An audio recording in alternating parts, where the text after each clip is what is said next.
بسم اللہ الرحمن الرحیم۔ تمام محترم ناظرین کو السلام علیکم ورحمۃ اللہ وبرکاتہ۔ محترم ناظرین، حضرت عبداللہ بن عمر کے غلام نافع کا بیان ہے۔ ایک مرتبہ حضرت عبداللہ بن عمر رضی اللہ تعالی عنہ مدینہ منورہ کے کسی کنارے کی طرف نکلے۔ آپ کے ہمراہ آپ کے چند ساتھی بھی تھے۔ گرمی اپنے جوبن پر تھی، گویا سورج آگ برسا رہا تھا۔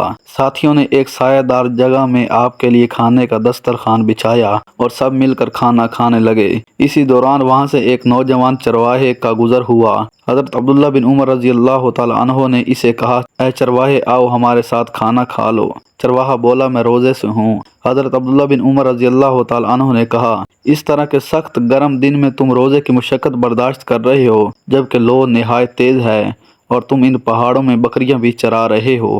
یہ سن کر چرواہے کہنے لگا، میں دنیاوی زندگی میں اس لیے عمل بجا رہا ہوں تاکہ اخروی زندگی سے لطف اندوز ہو سکوں، کیونکہ وہاں عمل کرنے کا موقع نہیں ملے گا۔ حضرت عبداللہ بن عمر رضی اللہ تعالی عنہ اس کی باتیں سن کر حیرت میں آ گئے اور اس کے تقویٰ اور خوف الہی کا امتحان لینے کے ارادے سے اس سے کہا، کیا تم اس ریوڑ میں سے ایک بکری بیچ سکتے ہو؟ ہم تمہیں اس کی نقد قیمت دیں گے، مزید تمہارے افطار کے لیے گوشت بھی دیں گے۔